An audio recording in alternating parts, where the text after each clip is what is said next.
Welcome to Advisor Talk with Frank LaRosa.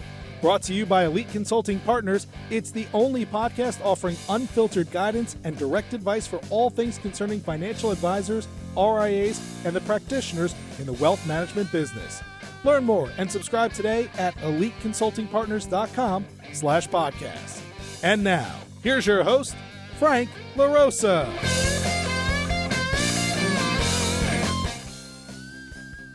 Hey everybody, welcome to Advisor Talk with Frank LaRosa. I am your host, Frank LaRosa, and joined here by my co-host, Executive Vice President, congratulations, Stacey Frank Thank of you. Elite Consulting Partners. Welcome. Happy to be back. Happy New Year. Happy New Year, everybody. Even though it's the 15th and I don't say Happy New Year after the 4th. Right. Happy New Year anyway. Happy MLK Day. Oh, that's right. Today is MLK Day, so happy MLK Day. We are in the studio. We are working. The firm is rocking and rolling today. We had back-to-back meetings all day long. Anyway, lots of decisions that we had to make today, which is the point of the conversation today is decision fatigue and how to avoid decision fatigue when you're making a move. Again, we go through these conversations, and if you're new to the show, by the way, welcome to the show. These conversations are based on interactions that we've had with advisors over the last few weeks, months, recent things. And we've come across some folks that they know they want to make a move. In their gut, they know that the firm that they're at, for whatever their reasons are, is not the right firm for them. And they want to turn over every stone, right? They want to kick over every rock. They want to look for every single scenario.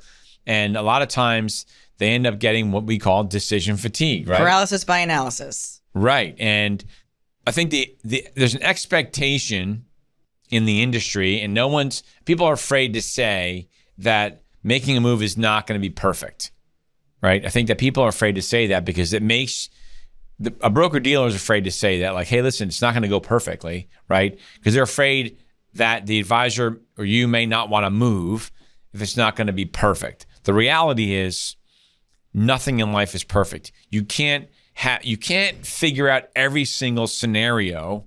Like, you were moving an advisor and we thought we did, I don't want to use his name, but we thought we did everything correctly. We thought we guided him. He did everything correctly, had the attorneys involved, went by the book, and the firm, just decided in his case, we're going to go after him, right?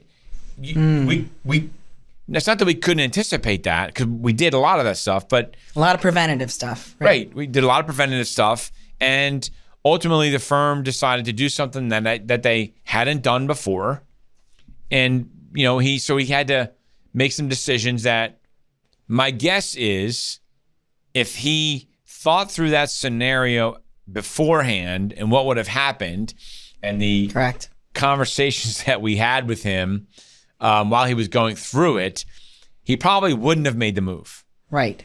Yeah, he was absolutely just operating on fear. He had a lot of support from us and from the firm that he went to and from the attorneys, and it really it caused some of his paralysis by analysis. I mean, the good news for him is that he actually ended up moving and just talked to him the other day and actually quite successful at the moment. And in hindsight, if he just trusted his gut and trusted the due diligence that we took him through, he might have been able to alleviate some of the angst that he experienced. But right, because he had the angst about what was going to happen, and the firm actually took a harder line, and he got through it. But if he had thought that was going to happen, he probably wouldn't have moved. But he got through it anyway and was better off, and he's so happy after it was done. And my point to the whole thing is it's never going to be perfect. There's going to be things that are going to come up. But he knew fundamentally that the firm that he was going to go to was going to be a better firm than where he was at, and he just had to make the move and deal with whatever consequences. He doesn't know what he doesn't know. Right. And I think in the end, if he kept his eye on the ball, which he did a really good job of doing that, kept the eye on the ball, kept his eye on the vision, and just let that dictate what he was trying to achieve, which he's extremely happy. He's at the right firm for him. that some of this would have been alleviated. But again, to your point, there will never be a perfect scenario. There will never be a perfect time for some of life's biggest milestones, building a house, getting married, starting a family, whatever it is. You can think and overthink, but if you're somebody that does that, then you may never get to the end zone. You may never get to the place that you want to achieve. So sometimes, and we joke, just rip the Band-Aid off and go, but it will be calculated risk because of our guidance, because of the research that we do. And we do this all day, all week. Well, the other thing is trust in yourself. Trust in yourself. I was listening to a podcast over the weekend by a friend, Ed Milet, and it was all about how to make decisions, how to make better decisions, quicker decisions. And some of it is habit and exercise. The more decisions you make, the better at decision making do you get. But he used an example of Henry Ford, and that, when Henry Ford decided to build the car business, and he had people telling him, oh, it was a bad idea, if he didn't have people saying, well, we shouldn't do this because, there's nobody to replace the tires, or there are no mechanics. So who's going to fix the car when they break down? Or if they get flat tires, who's going to replace the tires? Or are there carbon issues and pollution issues? And you better not do this. Like, there were so many decisions that he could have gone through. And if he did, he maybe wouldn't have started the business, but he didn't. He had the information that was relevant at the time, trusted himself. I mean, I'm being really dumbing down Henry Ford, era, right? And so I apologize, but you get the point. Is that he made a decision based on what he wanted to do and what he believed was a great idea, and figure out the rest of it, right? Like, we'll figure it out. I know what I want to do. He went all in on it. That's the other thing that we talk about with our clients. When you want to make a move, you've done enough due diligence, right? You're squabbling over a point here and a point there. Like, that's paralysis by analysis. And maybe worrying, right? and asking too many people, what do you think? What do you think? What do you think? And that's great to get the advice of your friends and your family and your trusted business colleagues. But in the end, it's your decision. We're here to help you move towards being able to make that decision. We're not going to infuse our timelines on you or make it about us. It's about you, the advisor, but help you to achieve that decision. And 99.99% of the time, nobody ever goes back the other direction. Right. And they almost always say, I should have done it sooner. Should have done it sooner, right? Especially advisors that achieve autonomy, private practice, independence. I think in 12 years, one case, and it was a unique situation where they went back on their decision, but because of the support and the due diligence and the guidance we provide, we come pretty close to getting it right most of the time. Well, listen, one of our core values is commitment to client, and part of the reason is being an active listener. Yep. Which means that you actually, and you should take this, you can take this into your client base as well. Too many people make the mistake of hearing what they want to hear from the other person, right? Active listening, and I learned this from you, Stacey. Active listening is really truly listening to what they have to say without putting your own spin on what you think that they're saying, right? It's always good to actually sort of reflect back to them what you've heard. But active listening is about truly listening to what they want. And we do that because we want to find out what's beneath the surface of their rationale, your rationale in making a move, right? And you made a point, which I think is really, really critical. One, because it helps you make the decision, but two, it can avoid issues like we have with something recently. You start asking more and more people for advice on what you think they should do. Number one, unless they're in this business, they don't understand, right?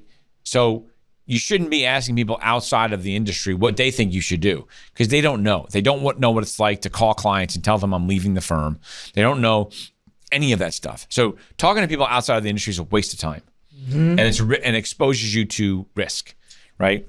Talking to people inside the industry, friends of yours. If you're listening to this on iTunes, I'm doing quotes, air quotes, right? Friends of yours who actually do know the industry are the wrong people to tell, because loose lips sink ships. This is a very small street, and you talk to somebody, and then you're gonna say, don't tell anyone. And then they're gonna, oh no, I'm not gonna tell anyone. and then you walk out and they're talking to their wholesaler friend and like, oh, hey, did you hear? Yeah, hey, yeah. It's funny. I was just talking to John. Even nonchalantly. He told me he was leaving too. What are you hearing? Like, and then that gets to somebody else, and that gets to somebody else.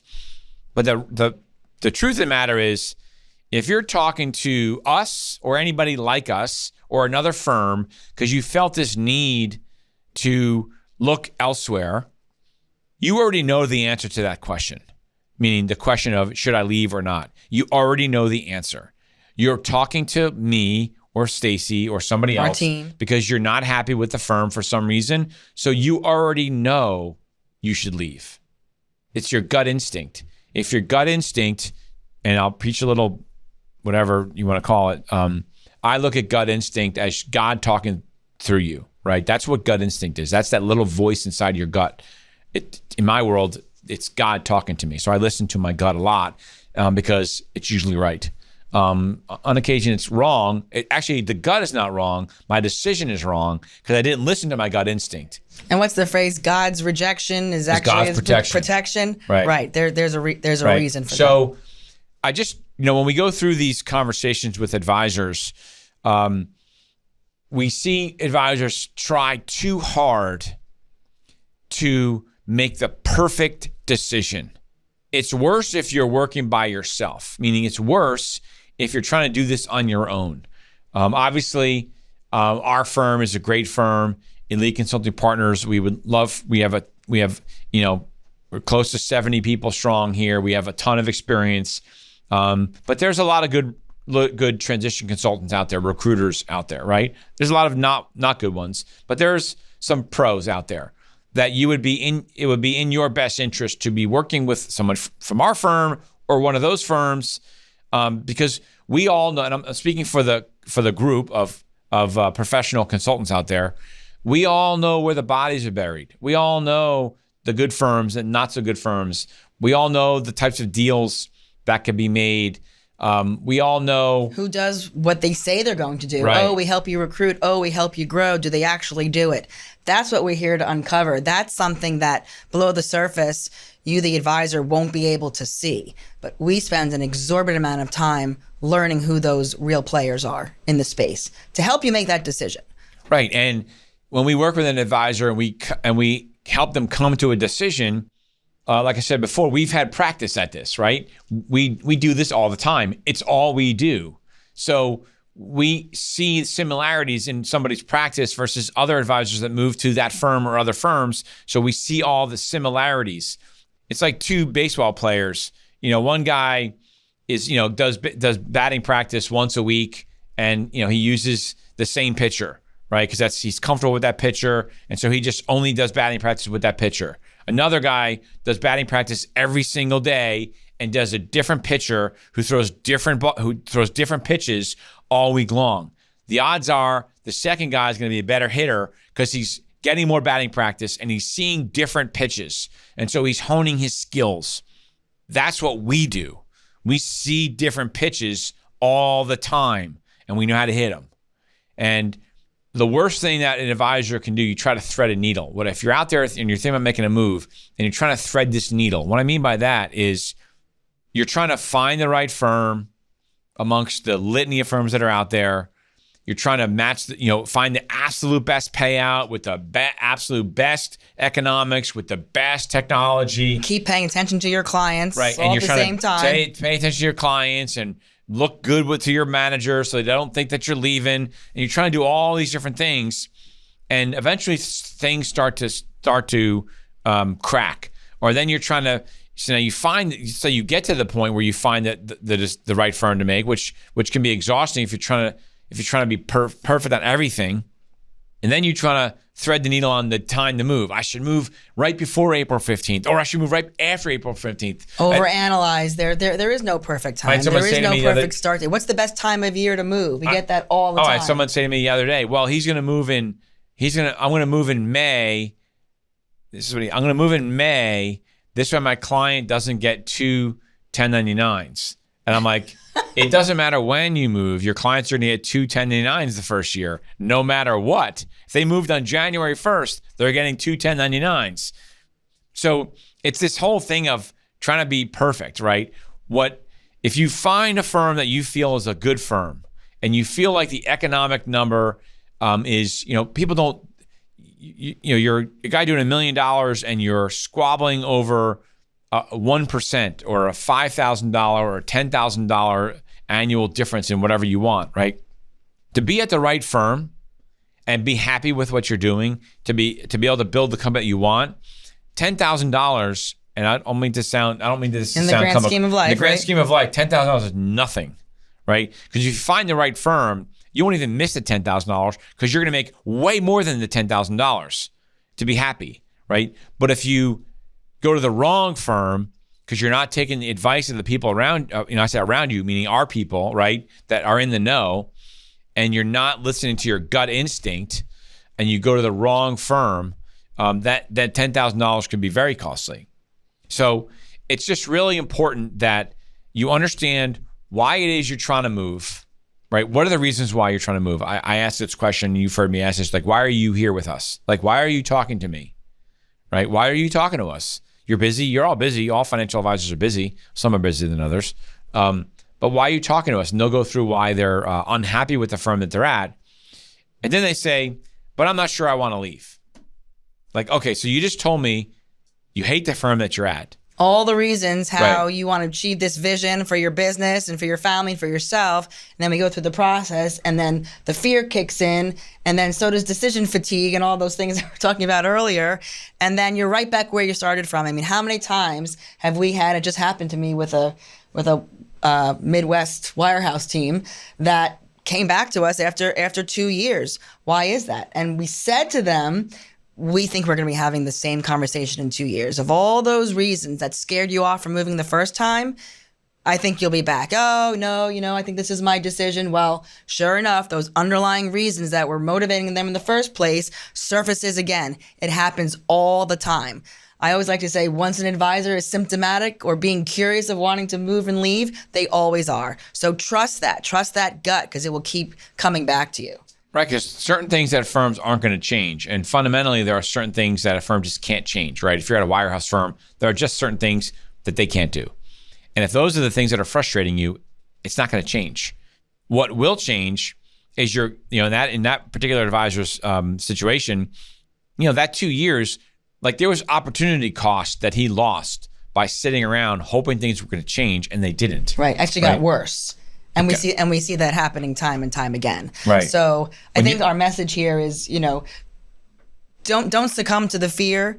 Don't succumb to the fatigue of just not being able to make the decision, because it will keep coming back to you. The ones that rip the Band-Aid off, make the leap, the calculated risk with our guidance, they never go backwards. They never go back downstream.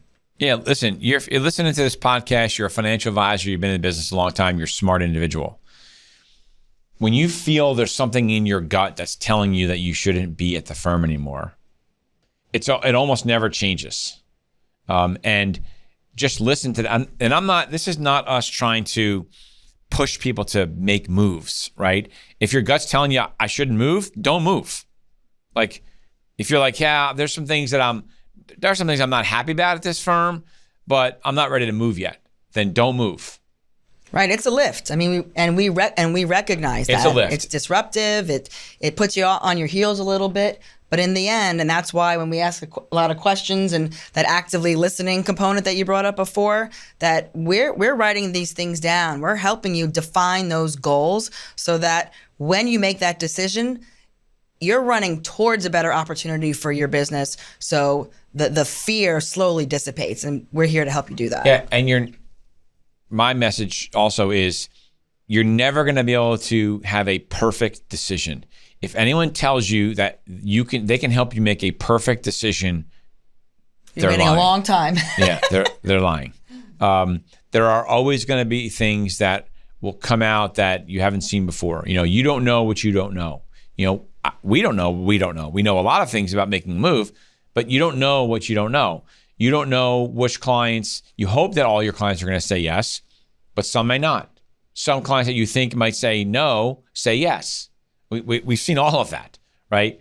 You make a decision, you get your arms around your clients, you trust yourself, you trust who you are as an individual and your team, that no matter what happens, we're going to be happier at the other place because we're miserable here, right? And if we lose clients, we lose clients, right? We're going to get new clients. Believe in yourself. We talk about advisors that want to grow and they want to recruit and they want to acquire, and that's awesome. But then they just say, yeah, but I'm not going to move until I can get a book of business. Right? I'm not going to move until, right? They make their decision conditional. It's one of the things that Ed talked about, making it conditional. I'll move when, right? I'm going to move. I want to grow by acquisition. So when you show me a book of business to move, then I'll move. You'll be waiting a long time. You'll be waiting a long time. Or get in line. Right. Yeah, get in line, right? If you know that's something that you want to do, then set your business up to be an acquirer. And then go to a firm that's going to best help you to acquire practices. If you're at a wirehouse firm, and there are some, I know some practitioners that have built really good businesses at wirehouse firms, acquiring practices. But the reality is it's easier to acquire practices when you're independent. There are more of them. You can attract advisors from all different firms. If you're and I'm not picking on any firms here. I'm just using them as examples, right? If you're at Morgan Stanley, you can acquire some practice or two at Morgan Stanley, generally the guys in your offices. It's going to be harder to do that with an advisor in another office. And it's going to be equally as hard to do it acquiring a Merrill Lynch advisor or a UBS advisor. Because now you're asking that advisor to make two major decisions. One, move firms. Two, sell to you. And it's Merrill Lynch to Morgan Stanley or UBS to Morgan Stanley or whatever it is. It can be Morgan Stanley and UBS. When you're at an independent firm, it's much easier. I know it doesn't sound that way, but it's much easier to go after a bigger pool of candidates because you're not dealing with the same types of issues. A Merrill Lynch advisor may have the same type of frustrations at Morgan Stanley that they do at Merrill Lynch, right? Or they may say, it's all the same. I'm just going from one wire to another wire. So what's the difference, right? Versus wired independence. And the decision here is: are you looking to grow the business for the firm that you're at, or are you looking to grow the business for yourself? And that's a major decision. And a lot of times we can't. I just asked that Midwest team in the wirehouse that question. You say you want to grow, but are you looking to grow the firm that you're at, where you don't have any real skin in the game? Or are you looking to grow your legacy and your brand and have a lot more autonomy and flexibility to do that, more ownership, real ownership? So that's a huge question, part of the decision matrix. Right. So you just need to think about what it is you're trying to get accomplished. And again, you're not going to have all the answers. What you need to do is work with a trusted consultant, someone from Elite Consulting Partners, Stacey, or many others that we have here at the firm, to help guide you and give you some of that information that you need so that you don't get decision fatigue. And then once you get all that information as a smart individual, then just go with what your gut is telling you. We worked with somebody, remember we were working with a team, and we kept going through this scenario, and she kept, in a way, selling herself on one particular firm. And finally, I asked her, well, why do you keep looking at all these other firms, but you keep talking about this other firm? And she was like, well, that's the one I just feel like I'm gonna be the happiest at. I said, then this conversation is over. That's the decision, because every firm is gonna have their pluses and minuses. There is no firm that's perfect. There is no firm that's got it dialed in. There is no firm that has the perfect technology or the perfect trading platform. And you can compare these firms every single day, all year long, and you're going to find differences, right? But once you find a firm that you feel is the right firm and has adequate technology, has the right economics for you, has the right culture for you. Right culture, right. The right support. And that's what your gut is telling you. That's what you go with, because that's where you're going to be the happiest. And it really is all about being happy with a decision in your new firm. Because if you're happy with where you're at, your energy level is going to be higher. You're going to treat your staff better. Your staff's going to treat your clients better. You're going to treat your clients better. And it's a win-win for everybody. And so we're trying to get this message out so that you don't get decision fatigue or paralysis by analysis, whatever you want to call it, and end up not moving and then staying at the firm that you're at and being miserable and then wondering why you're not growing. and coming back to us a few years later. It happens all the time. All the time. For those of us that have been doing this for quite some time, we see it time and time again. So we're here to help you, get rid of the paralysis, get rid of the fatigue, get rid of the fear, stop talking to everybody around you. What do you think? What do you think? I think that's a huge factor. Well, let me ask my wife. Well, let me ask my friend in Colorado. Let me ask, it's just avoidance. And so we're here to help you make the right decision, come to your own self-realization. It's not where we need you to go. It's where, the process really brings you over time. One of the biggest fears is my business is going to implode and I'm not going to be able to make the kind of money that I used to make. I'm going to lose all my clients. If you're working with a professional consulting firm, and there's a handful of us out there, right? More than a handful, but there's a couple that I really highly respect. If you're working with any of us, we're not going to put you in a position that you have that kind of exposure, right?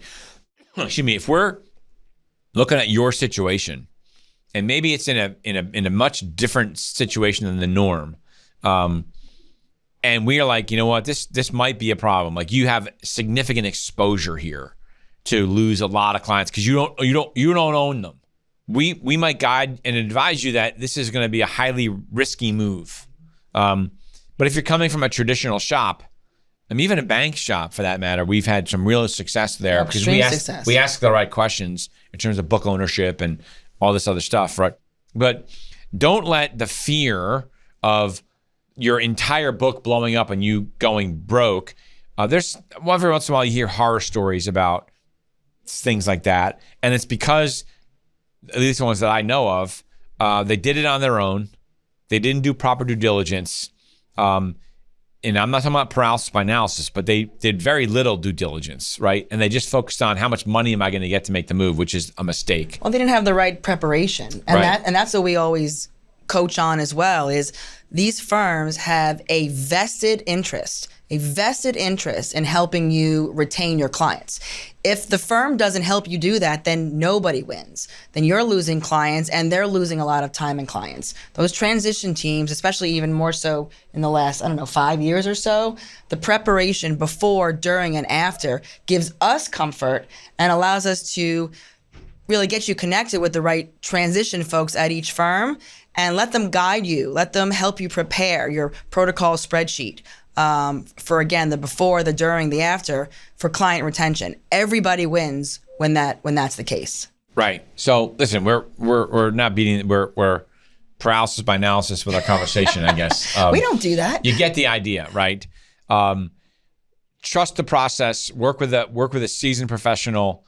Get the most relevant information you can and make a decision and understand that nothing's going to be perfect. So with that said, we hope you enjoyed the show. If you have any other questions, you can call Stacey at 856-816-6322 or Stacey at Elite Consulting Partners. Don't forget the E in Stacey. Awesome. So thanks for listening, and we hope to have you hear you on the next show. Thanks a lot, everybody. Thanks. Thanks for listening to Advisor Talk with Frank LaRosa. If you're looking for more advice or solutions on any topics in the financial services industry, or you just want to subscribe to our podcast, head on over to eliteconsultingpartners.com/podcasts.